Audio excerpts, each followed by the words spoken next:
Hi friends, welcome to my channel English Easy with Shivrao.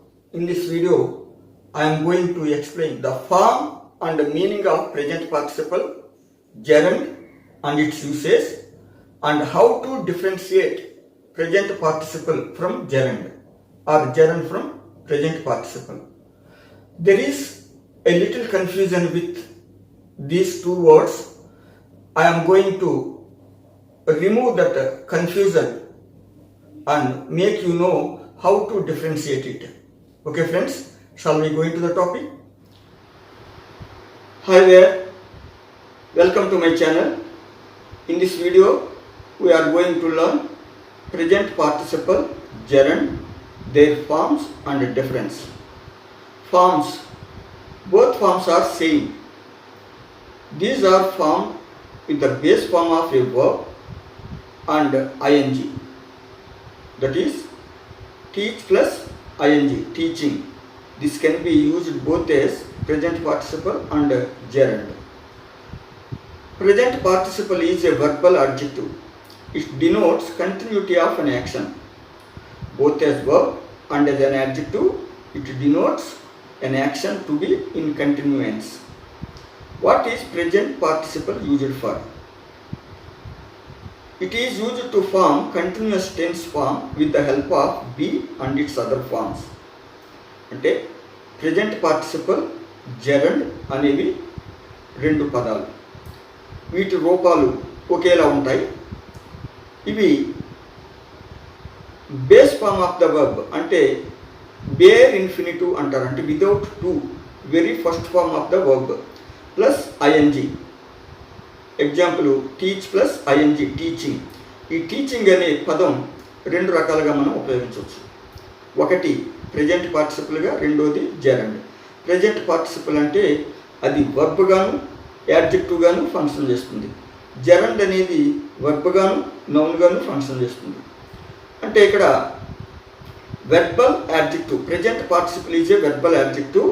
It denotes continuity of an action అని అంటే ఇది ఎప్పుడు కూడా ఒక యాక్షన్ కంటిన్యూటీ డినోట్ చేస్తుంది అన్నమాట. అంటే what is present participle used for? Present participle మనం ఎందుకు యూజ్ చేస్తాం అని అంటే it is used to form continuous tense form with the help of be. Tense ఫార్మ్స్లో కంటిన్యూస్ టెన్స్ ఒకటండి, కంటిన్యూస్ ఫార్మ్ ఒకటి. ఈ కంటిన్యూస్ ఫార్మ్ బీ అనే హెల్పింగ్ వర్బ్ సహాయంతో ఈ ప్రెజెంట్ పార్టిసిపుల్ యూజ్ చేసి 4 రకాలుగా కంటిన్యూస్ టెన్సెస్ ఫామ్ చేస్తాం, కంటిన్యూస్ టెన్స్ ఫామ్ చేస్తాం. అది ఎలా అంటే యామ్, ఈజ్, ఆర్ అనే బీ ఫామ్స్తో ప్రెజెంట్ పార్టిసిపుల్ యూజ్ చేస్తే ప్రెజెంట్ కంటిన్యూస్. అలాగే వాజ్, వర్ అనే బీ ఫామ్తో ప్రెజెంట్ పార్టిసిపుల్ యూజ్ చేస్తే పాస్ట్ కంటిన్యూస్. అలాగే future will plus be, will బీతో ఫ్యూచర్ కంటిన్యూస్ టెన్స్ ఫామ్ అవుతుందండి. అలాగే ఈ ప్రెజెంట్ పార్టిసిపల్ యాడ్జెక్టివ్గా కూడా ఫంక్షన్ చేస్తుంది. అది ఎలా అంటే ఈ ప్రెజెంట్ పార్టిసిపల్ నౌన్ ముందు యూజ్ చేసినప్పుడు అది ఒక యాక్షన్ కనుక సూచిస్తున్నట్లయితే అది మనం యాడ్జెక్టివ్గా చూడొచ్చు. మనం ముందు దీన్ని నేర్చుకోబోతున్నాం. Why is this called present participle? దీన్ని ఎందుకు ప్రెజెంట్ పార్టిసిపల్ అంటారు? ప్రెజెంట్ పార్టిసిపల్ అని ఎందుకు అంటారంటే it is present to the time of speaking. మనం ఏ టెన్స్లో అయితే మాట్లాడుతున్నామో, ఏ కాలంలో అయితే మాట్లాడుతున్నామో ఆ కాలానికి అది ప్రెజెంట్ అన్నమాట. You are learning English now అంటే ఇది ప్రెజెంట్ టెన్స్. ప్రెజెంట్ టెన్స్లో లెర్నింగ్ అనేది ప్రెజెంట్ కంటిన్యూటీ యాక్షన్ చెప్తుంది. అలాగే we were watching a cricket match yesterday, నిన్నటికి కంటిన్యూటీ ఆఫ్ యాక్షన్ అంటే నిన్నటికి present. We were watching a cricket match yesterday అన్నప్పుడు నిన్న మనం క్రికెట్ మ్యాచ్ చూస్తున్నాము, అప్పటికి వాచింగ్ అనేది అప్పటికి ప్రెజెంట్. అలాగే వీ విల్ బీ వాచింగ్ ఆ మూవీ టుమారో అంటే రేపు మనం ఒక మూవీ చూస్తున్నాం, అది రేపటికి ప్రెజెంట్. అందుకని మనం 3 కాలాల్లో ప్రెజెంట్, పాస్ట్, ఫ్యూచర్లో ఈ 3 కాలాల్లో ఒకే రూపం ఉంటుంది. ఆ సమయానికి అది ప్రెజెంట్, ప్రస్తుతం. ఆ సమయానికి ప్రస్తుతం. కాబట్టి దాన్ని ప్రెజెంట్ పార్టిసిపల్ అంటారు. It functions not only as a verb but also as an adjective. For example, he is boiling the milk, the boiling milk cannot be drunk. ఇక్కడ చూడండి, అతను పాలు మరిగిస్తున్నాడు, continuity of action. The boiling milk cannot be drunk. Boiling అనేది నౌన్కి ముందు use చేయడం జరిగింది, వెర్బ్ లేదు ఇక్కడ. బాయిలింగ్ ద బాయిలింగ్ మిల్క్ అంటే మిల్క్ దట్ ఈజ్ బాయిలింగ్ అంటే మరుగుతున్న పాలు అని. ఇక్కడ బాయిలింగ్ అనేది కంటిన్యూటీ ఆఫ్ యాక్షన్, మరుగుతున్నా అని యాడ్జెక్టివ్గా ఫంక్షన్ చేస్తుందండి. ఇక్కడ హీ ఈజ్ బాయిలింగ్, అతను పాలు మరిగిస్తున్నాడు, వెర్బ్ క్రియ. కంటిన్యూటీ ఆఫ్ యాక్షన్, అతను పాలు మరిగిస్తున్నాడు, మరుగుతున్న పాలు అని. ద బాయిలింగ్ మిల్క్ అనేది మరుగుతున్న పాలు సబ్జెక్ట్గా యూజ్ చేయడం జరిగింది, మరుగుతున్న పాలు. కెనాట్ బి డ్రంక్, తాగడం వీలవదు. మరుగుతున్న పాలు తాగడం వీలవదు. అతను పాలు మరిగిస్తున్నాడు, మరుగుతున్న పాలు తాగడం వీలవదు. ఈ ఫస్ట్ కేసులో ఇది వర్బ్, సెకండ్ కేసులో యాడ్జెక్టివ్. చూసారండి. అలాగే నెక్స్ట్ ఎగ్జాంపుల్ చూడండి. Hari is flying a kite, the flying kite is beautiful to look at. ఇక్కడ he is flying a kite and flying verb. The flying kite అనేది ఫ్లయింగ్ యాడ్జెక్టివ్. ఇది మొత్తం కైట్ అనే నౌన్ని క్వాలిఫై చేస్తుంది కాబట్టి ఇది ద ఫ్లయింగ్ కైట్ అనేది సబ్జెక్ట్ మొత్తం. Noun phrase is beautiful to look at, it is beautiful to look at. ఇక్కడ ఫ్లయింగ్ యాడ్జెక్టివ్గా ఫంక్షన్ చేస్తుందండి. నెక్స్ట్ థర్డ్ ఎగ్జాంపుల్ చూడండి. ఏ man is walking along the road, the walking man is my uncle. A man is walking, walking అనేది verb, the walking man అనేది walking adjective. అర్థమవుతుందండి. ఇక్కడ చూడండి. Why is this verb form called a non finite. Present participle అనేది non finite verb అండి. ఎందుకు దాన్ని non finite అంటారు అని అంటే, a non finite verb doesn't show any tense అంటే టైం, కాలాన్ని సూచించదు, స్పెసిఫిక్ టైంని డినోట్ చేయదు కాబట్టి అది నాన్ ఫైనైట్. చూడండి. Why is this verb called a non finite? Because it doesn't show time, so it is called a non finite. ఇక్కడ చూడండి. It is used to form participial phrases. Participial phrases అంటే ఒక subordinate clause, complex సెంటెన్స్లో ఉన్న subordinate క్లాజ్ని పార్టిసిపియల్ ఫ్రేజ్గా మార్చడానికి ఈ present participle use చేయొచ్చండి. చూడండి. For example, reading the text he makes notes, ఇది present tense. He makes notes అనేది ప్రెజెంట్ టెన్స్ మెయిన్ క్లాజ్. కానీ రీడింగ్ ద టెక్స్ట్ అని మాత్రమే చెప్తే రీడింగ్ ద టెక్స్ట్ అనేది ఏ టెన్స్ని డినోట్ చేయడం లేదు, గమనించండి.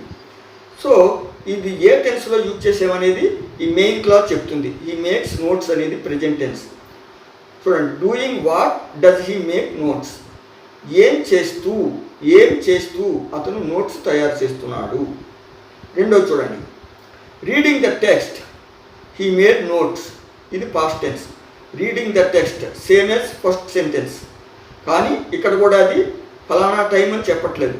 హీ మేడ్ నోట్స్ అనే మెయిన్ క్లాజ్లో ఉన్న పాస్ట్ టెన్స్ బట్టి ఇది పాస్ట్ టెన్స్ అని మనం అర్థం చేసుకోవాలి. Doing what did he make notes అంటే ఏం చేస్తూ అతను నోట్స్ ప్రిపేర్ చేశాడు, తయారు చేశాడు. అలాగే థర్డ్ వన్ చూడండి. Reading the text he will make notes future అంటే హీ విల్ మేక్ నోట్స్ అనేది ఫ్యూచర్ టెన్స్, కానీ reading the text is same as the first and second one. There is no difference in form, but depending on the main clause its tense varies. Doing what will he make notes, ఏం చేస్తూ అతను notes తయారు చేస్తాడు ఫ్యూచర్లో. ఇది అంటే అందుకే దీన్ని నాన్ ఫైనైట్ వర్బ్ అన్నారు. రీడింగ్ అనే వర్బ్ ఇక్కడ నాన్ ఫైనైట్, ఎందుకంటే ఇది టెన్స్ సూచించట్లేదు. ప్రెజెంట్ టెన్స్తో యూజ్ చేసాం కానీ ఇక్కడ టెన్స్ చూడటం లేదు. అలాగే ఇక్కడ పాస్ట్ టెన్స్తో యూజ్ చేసాం, ఇది టెన్స్ సూచించట్లేదు. ఇక్కడ ఫ్యూచర్ టెన్స్తో యూజ్ చేసాం, ఇక్కడ టెన్స్ సూచించట్లేదు. అంటే 3 టెన్సెస్లో కూడా సేమ్ ఫామ్ యూజ్ చేసాం కాబట్టి అది non finite. Then what is a gerund? Gerund is a verbal noun. Why is it called a verbal noun అంటే because it is derived from a verb. It is called a verbal noun. Gerund అనేది ఒక verb నుంచి ఒక వర్బ్కి అంటే base form of the వర్బ్కి I N G add చేసి దాన్ని ఒక నౌన్ ఫామ్గా తీసుకోవడం జరిగింది. అందుకని దీన్ని వెర్బల్ నౌన్ అంటారండి. Why is it called a verbal noun అంటే because it is derived from a verb, it is called a verbal noun. It functions like any noun and is used as the subject of a verb. ఈ gerund అనేది అంటే verbal noun అనేది just like any noun లాగే subject of a వర్బ్గా use చేయవచ్చు. చూడండి, eating is necessary for every animal. What is necessary for every animal అంటే the answer for what is a noun అండి. ఇక్కడ ఈటింగ్ అనే వెర్బల్ నౌన్ అంటే వెర్బ్ నుంచి ఫామ్ చేసిన ఒక నౌన్ అన్నమాట. దీన్ని మనం సబ్జెక్ట్గా యూజ్ చేసాం. అలాగే walking is a good exercise. ఇక్కడ వాక్ అనే వెర్బ్ నుంచి ఐఎన్జి యాడ్ చేసి నౌన్గా దీన్ని తీసుకున్నాం. Walking, what is a good exercise. Walking is a good exercise. Swimming also is an excellent physical exercise. What also is an excellent physical exercise అంటే swimming.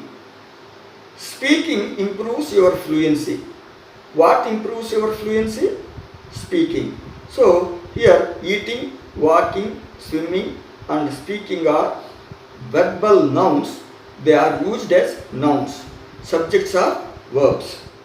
Gerund, a verbal noun, can also be used as an object or complement of a verb. It is also used as an object or a complement of a verb. For example, చూడండి, children like playing. Object of the verb like. Children like playing. What do children like? Playing అంటే noun. Children like it.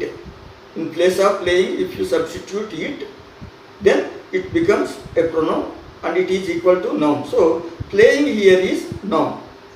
Children like it means children like playing. Object of the verb like. Seeing is believing. What is believing? Seeing. What is seeing? Believing. Here, since the verb is a linking verb, it is functioning as a complement, not object. It is also used as an object of a preposition. అంటే just like noun అంటే preposition తర్వాత noun మనం ఎలాగైతే use చేస్తామో ఇక్కడ gerund the verbal noun కూడా అలా use చేయొచ్చండి. చూడండి, he prefers hearing to reading. He prefers hearing to reading. ఈ గ్రీన్ కలర్లో ఉన్నవన్నీ జెరండ్సే అంటే వెర్బల్ నౌన్సే. చూడండి, he prefers what to what. He prefers what to what. Hearing to reading. Here to is preposition used before noun reading. అలాగే second one చూడండి, what did you by for eating or drinking. తినడానికి ఏం కొన్నావు, తినుట కొరకు ఏం తీసుకున్నావు అని అంటే తినుటకు, తాగుటకు, తినడానికి లేదా తాగటానికి అని అర్థం. ఈటింగ్ ఆర్ డ్రింకింగ్ నౌన్స్గా యూజ్ చేయడం జరిగింది. It is used as a verb. వర్బ్గా కూడా యూజ్ చేయొచ్చండి. ఎలా అంటే ఒక కాంప్లెక్స్ సెంటెన్స్లో ఉన్న సబార్డినేట్ క్లాజ్లో ఉన్న వర్బ్ని ప్రిపోజిషన్ తర్వాత దాన్ని ఇంగ్ ఫామ్లోకి మార్చితే, ఐఎన్జి ఫామ్లోకి మార్చితే that is equal to verbal noun. Preposition తర్వాత యూజ్ చేసినప్పుడు ఆ ఐఎన్జి ఫామ్ యూజ్ చేస్తే అది జెరండ్ అండి. ఆ ప్రిపోజిషన్ లేకుండా యూజ్ చేస్తే ప్రెజెంట్ పార్టిసిపుల్ అవుతుంది. అది మీకు తర్వాత వివరిస్తాను. ప్రస్తుతానికి చూడండి, ఆఫ్టర్ అనేది preposition. After hearing the noise he opened the door అంటే after that he opened the door. Here that pronoun కదండి, అంటే pronoun is equal to noun. So in place of hearing the noise we used that here. So after that he opened the door. After hearing the noise he opened the door. Next second example చూడండి, he eats something and then he resumes his work.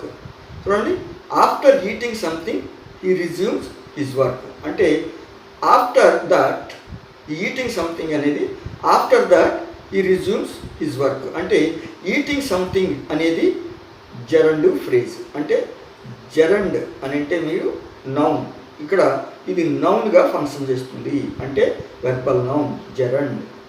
ఇక్కడ third one చూడండి. He eats healthy food, he maintains good health. By preposition. By that, eating healthy food అనేది eating healthy food that. By that he maintains good health అంటే by eating healthy food he maintains good health. Fourth one చూడండి. He heard a voice from behind. He heard a voice from behind. He turn round. He turn round. Turn round అంటే వెనక్కి తిరిగి చూశాడు అని. Turn round అంటే అతను తిరిగాడు అని కాదు, వెనక్కి తిరిగి చూశాడు అని అర్థం ఇక్కడ టర్న్ రౌండ్ అంటే. On hearing A voice from behind he turn round. On what? On what did he turn round అని అంటే on hearing A voice from behind. Hearing A voice from behind అనేది ఇక్కడ నౌన్ ఫ్రేజ్ అంటే on that he turn round. So on hearing A voice from behind he turn round అన్న దాంట్లో hearing gerund అండి. Let us know how to differentiate between present participle and gerund. సరే, చూడడానికి రెండు ఒకేలా ఉన్నాయి కదండి, మరి వాటిని ఏది జెరండ్ ఏది ప్రెజెంట్ పార్టిసిపుల్ తెలుసుకోవడం ఎలా అని అంటే ఇక్కడ చూడండి. He is walking with a walking stick. సరిగా అబ్జర్వ్ చేయండి. He is walking with a walking stick. ఇక్కడ he is walking, be form తర్వాత వాకింగ్ ఉంది కాబట్టి ఇది క్లియర్గా వర్బ్ అంటే ప్రెజెంట్ పార్టిసిపల్. ఆ వాకింగ్ స్టిక్ అంటే ఇక్కడ వాకింగ్ తర్వాత స్టిక్ అనే నౌన్ యూజ్ చేశాం. అయితే ఇక్కడ ఈ వాకింగ్ అనేది యాడ్జెక్టివ్గానే ఫంక్షన్ చేయాలి లేదా నౌన్గానే ఫంక్షన్ చేయాలి, జెరండ్గానే ఫంక్షన్ చేయాలి. మరి అది తెలుసుకోవడం ఎలా అని అంటే వాకింగ్ స్టిక్ అంటే డస్ ద స్టిక్ వాక్? కర్ర నడుస్తుందా? నడవదు. అదే నడిచేది అయితే కనుక ఏ స్టిక్ దట్ వాక్స్ అయితే ఇది పార్టిసిపుల్ అవుతుంది. కానీ స్టిక్ ఫర్ వాకింగ్, ఇక్కడ స్టిక్ ఫర్ వాకింగ్ అంటే ఇక్కడ స్టిక్ నౌను వాకింగ్ నౌను. అయితే స్టిక్ ఫర్ వాకింగ్లో వాకింగ్ అనేది gerund.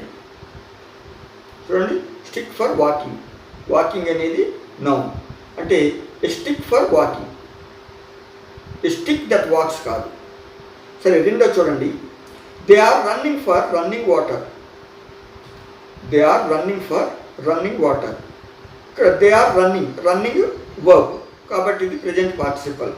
For running water, for running water. ఇక్కడ running water, water that is running అంటే ప్రవహిస్తున్న నీరు, ప్రవహిస్తున్న నీరు. ఇక్కడ స్టిక్ ఫర్ వాకింగ్ అంటే నడక కోసం ఉపయోగించే కర్ర ఇది. నడక, అది నడిచే కర్ర కాదు కాబట్టి అది నౌన్. ఇక్కడ ప్రవహించే నీరు, వాటర్ దట్ ఈజ్ రన్నింగ్, ప్రవహించే నీరు అంటే వాటర్ ఫర్ రన్నింగ్ కాదు. ఇక్కడ పరిగెత్తడం కోసం నీళ్లు కాదు, పరిగెత్తే నీళ్లు అనే అంటే ప్రవహించే నీళ్లు అనే అర్థం వస్తుంది కాబట్టి ఇది present participle functioning as adjective. అర్థమవుతుందండి. ఇక్కడ స్టిక్ ఫర్ వాకింగ్ అంటే నడవటం కొరకు సహాయపడే కర్ర అనే అర్థంలో అది జెరండ్ నౌన్. కానీ ఇక్కడ ప్రవహిస్తున్న నీరు, ప్రవహించే నీరు, ప్రవహిస్తున్న నీరు అనే అర్థం వస్తుంది. కానీ ప్రవహించడానికి నీరు కాదు కదా, లేదా పరిగెత్తే నీరు, పరిగెత్తడానికి నీరు కాదు కాబట్టి ఇది యాడ్జెక్టివ్. అర్థమవుతుందండి? అని కన్ఫ్యూజన్ ఉందా? Is walking verb, or running verb. Walking stick means stick for walking అంటే gerund. Running water, water that is running. ఇలా చూసుకోండి, వాటర్ దట్ ఈజ్ రన్నింగ్. మనం ఏ నౌన్ ముందైతే ప్రెజెంట్ పార్టిసిపుల్ వాడామో దాన్ని ఇలా అన్వయించుకోండి. Running water, water that is running or that runs అంటే అది ప్రెజెంట్ పార్టిసిపుల్ అవుతుందండి. నెక్స్ట్ థర్డ్ వన్ చూడండి. The children are hanging from the hanging branches. The children are hanging అంటే వేలాడుతున్నారు verb. From the hanging branches, branches that are hanging అంటే వేలాడే కొమ్మలు. వేలాడే కొమ్మలు తప్ప కొమ్మలు వేలాడడానికి కాదు ఇక్కడ అర్థం. వేలాడడానికి కొమ్మలు కాదు, వేలాడే కొమ్మలు. కాబట్టి ఇక్కడ హ్యాంగింగ్ బ్రాంచెస్ ఇది యాడ్జెక్టివ్గా ఫంక్షన్ చేస్తుంది. కాబట్టి ఇక్కడ are hanging word, hanging adjective, both are present participles. ఇక్కడ ఫోర్త్ వన్ చూడండి, the children are drawing on the drawing board. The children are drawing on the drawing board. ఇక్కడ first drawing verb, present participle. ఇక్కడ the drawing board, board for drawing, board that draws కాదు, board that is drawing కాదు. కాబట్టి drawing బోర్డ్లో ఇక్కడ drawing gerund అండి. అలాగే fifth one చూడండి, they are swimming in the swimming pool. They are swimming, swimming present participle functioning as verb. Swimming pool, a pool for swimming, not a pool that swims. ఆ pool that is swimming కాదు. అంటే pool that is swimming అంటే ఇది adjective అవుతుంది. Pool for swimming అన్నప్పుడు swimming gerund అవుతుంది. నేను వారాలుగా ఇంకో ఎగ్జాంపుల్ చెప్తున్నాను చూడండి, they are dining at the dining table. They are dining at the dining table. They are డైనింగ్లో డైనింగ్ అనేది verb, present participle. Dining table అని అన్నాం అనుకోండి, టేబుల్ ఫర్ డైనింగ్ అవుతుంది. టేబుల్ దట్ డైన్స్ కాదు, లేదా టేబుల్ దట్ ఈస్ డైనింగ్ కాదు. అర్థమవుతుందండి? క్లియర్గా మీరు ఈ 5 ఎగ్జాంపుల్స్ మీరు జాగ్రత్తగా స్టడీ చేసినట్లయితే ఏది ప్రెజెంట్ పార్టిసిపల్, ఏది జెరండో తెలుసుకోవడం వీలవుతుంది. అంటే ఆ ప్రెజెంట్ పార్టిసిపల్ని వెర్బ్గా యూజ్ చేశారా, యాడ్జెక్టివ్గా యూజ్ చేశారా? ఇక్కడ వెర్బ్గా యూజ్ చేసాం ప్రెజెంట్ పార్టిసిపల్, ఇక్కడ వెర్బ్గా యూజ్ చేసాం ప్రెజెంట్ పార్టిసిపల్, ఇక్కడ యాడ్జెక్టివ్గా యూజ్ చేసాం. ఇక్కడ హ్యాంగింగ్ వెర్బ్గా యూజ్ చేసాం, ఇక్కడ యాడ్జెక్టివ్గా యూజ్ చేసాం. ఇక్కడ డ్రాయింగ్ వర్బ్, కానీ ఇక్కడ డ్రాయింగ్ జెరండ్ నౌన్. అలాగే ఇక్కడ they are swimming verb, swimming pool gerund. అర్థమవుతుందండి? However there is ambiguity with certain words. అయితే ఈ రూల్ అన్నిటికీ వర్తించదండి. చూడండి, జాగ్రత్తగా పరిశీలించండి. ఇక్కడ ఒక ambiguity అంటే ద్వంద్వార్థం వచ్చే అవకాశం చాలా కేసెస్లో ఉంటుంది. చూడండి, for example, she is washing clothes in washing machine. She is washing clothes అంటే షీ ఈజ్ వాషింగ్ క్లాత్స్లో రెడ్ కలర్లో ఉన్న వాషింగ్ డెఫినెట్లీ వర్బ్, కాబట్టి అది present participle. When it comes to the word in violet colour అంటే washing machine అన్న దాంట్లో machine that washes or machine for washing మనం ఏమని చెప్తాం? అది రెండిటికి నిజమే, ఆ రెండు ఫంక్షన్లు చేస్తుంది. Machine for washing, machine that washes. ఇలాంటి పరిస్థితుల్లో మనం అది యాడ్జెక్టివ్ అని కానీ జెరండ్ అని కానీ తేల్చి చెప్పలేము. కాబట్టి మనం ఏ సెన్స్లో దాన్ని యూజ్ చేస్తున్నామో ఆ సెన్స్ని బట్టి దాన్ని డిసైడ్ చేయడం కరెక్ట్ అవుతుంది. ఇప్పుడు దాన్ని మామూలుగా గ్రామటికల్గా అయితే ప్రెజెంట్ పార్టిసిపుల్ జెరండ్ రెండిటిగా మనం దాన్ని డిసైడ్ చేయొచ్చు. మీకు అర్థమవుతుందండి? She is washing clothes in washing machine. Washing definitely verb, present participle. Washing machine అంటే machine that washes clothes or machine for washing. Machine that washes clothes అంటే present participle used as adjective. Machine for washing అంటే gerund. అంటే ఇక్కడ రెండు అర్థాలు వస్తున్నాయి, రెండూ కరెక్టే. కానీ మనం డిసైడ్ చేయాల్సింది మనం ఏ పర్పస్కి అయితే దాన్ని యూజ్ చేస్తున్నామో దాన్ని బట్టి మనం డిసైడ్ చేయాల్సి ఉంటుంది. అలాగే సెకండ్ ఎగ్జాంపుల్ చూడండి. A scalpel is a cutting tool. Cutting tool, a tool for కటింగా, a tool that cuts. A tool for cutting or a tool that cuts. ఇది కూడా యాంబిగ్వసే, రెండు అర్థాలు ఇచ్చేలా ఉంది. కాబట్టి మనం యూజ్ చేసే సెన్స్ని బట్టి మనం దాన్ని డిసైడ్ చేయాల్సి ఉంటుంది. అంటే ఎక్సెప్ట్ దీస్ జెరండ్ని ప్రెజెంట్ పార్టిసిపుల్ని వేరు చేయడం కష్టం కాదు. కానీ ఇలా యాంబిగ్వస్ వర్డ్స్ యూజ్ చేసినప్పుడు మాత్రం కాస్త కష్టం అవుతుంది. దాన్ని మీరు ఇలా దాన్ని ఏ పర్పస్కి అయితే దాన్ని యూజ్ చేస్తున్నారో దాన్ని డిసైడ్ చేసుకుని అది ప్రెజెంట్ పార్టిసిపులా, పాస్ట్ పార్టిసిపులా. మీకు ఎగ్జామ్స్లో కనుక ఇచ్చినట్లయితే అది ప్రెజెంట్ పార్టిసిపుల్, జెరండ్ రెండు అవుతాయి అని మీకు ఆప్షన్ ఇస్తే మీరు ఆ రెండు అనే ఆప్షన్ మీరు ఆప్ట్ చేసుకోవచ్చు. ఇక్కడ చూడండి, identify the gerunds in the following sentences. ఇది స్మాల్ ఎక్సర్సైజ్ అండి. అయితే ఆన్సర్స్ చెప్తున్నాను నేను. The north wind ceased roaring. Ceased means stopped. ఇక్కడ మీరు స్టాప్ తర్వాత gerund. The child did not see the giant coming. అంటే ఇక్కడ the child did not see the giant coming. Coming అంటే వస్తూ ఉండడాన్ని గమనించలేదు. The child did not see the giant coming. The child did not see the giant coming. Coming వస్తూ ఉండడం. Coming అంటే ఇక్కడ వస్తూ ఉండడం, కంటిన్యూటీ ఆఫ్ యాక్షన్. అలాగే దీని ఎక్స్ప్లెనేషన్ చూడండి. The giant was coming, the child did not see him. ఆ మహామనిషి వస్తూ ఉన్నాడు, ఆ కుర్రాడు అతన్ని చూడలేదు. The child did not see the giant coming. The child did not see the giant coming. The child did not see him coming. మా మహామనిషి వస్తూ ఉండడం గమనించలేదు, చూడలేదు, అతన్ని చూడలేదు అని అర్థం వస్తుంది. అంటే ఇక్కడ ఇది జెరండ్ కాదండి, ప్రెజెంట్ పార్టిసిపల్. చూసారా? The child did not see the giant coming, వస్తూ ఉండడం. The giant was coming. The giant was coming. The child did not see him. The child did not see the giant coming. The child did not see him coming. The giant was coming. The child did not see his coming. The giant's coming. The giant was coming. The child did not see his coming. ఇక్కడ చూడండి, him coming, his coming. There is difference. His coming అంటే అతని రాకడా, అంటే ఇది definitely noun. Christians నమ్ముతారు in the second coming of the God. The Christians believe in the second coming of the God. అంటే his coming అంటే అతని రాకడా, అది noun. ఇక్కడ చూడండి, his coming అంటే నౌన్, him coming అంటే ఇది వర్బ్. కాబట్టి ఇది ప్రెజెంట్ పార్టిసిపుల్, ఇది gerund. The child did not see the giants coming. ఆ మహామనిషి రాకడా ఆ కుర్రాడు చూడలేదు. అంటే his coming positive case, giants coming, his coming అతని రాకడా, మహామనిషి రాకడా.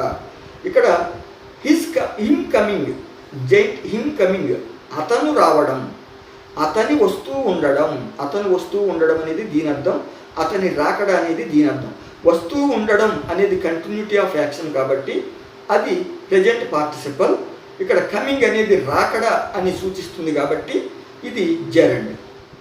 ఇక్కడ చూడండి, I heard the children whispering outside the wall on their way to school. వాళ్ళు స్కూల్కి వెళ్తూ ఉన్నప్పుడు, పిల్లలు స్కూల్కి వెళ్తూ ఉన్నప్పుడు మాట్లాడుకుంటున్నారు. గుసగుసలాడుకుంటున్నారు. ఆ గుసగుసలాడడం నేను విన్నాను. వాళ్ళు గుసగుసలాడుతూ ఉన్నారు. I heard the children, I heard them. I heard the children means I heard them whispering outside the wall on their way to school.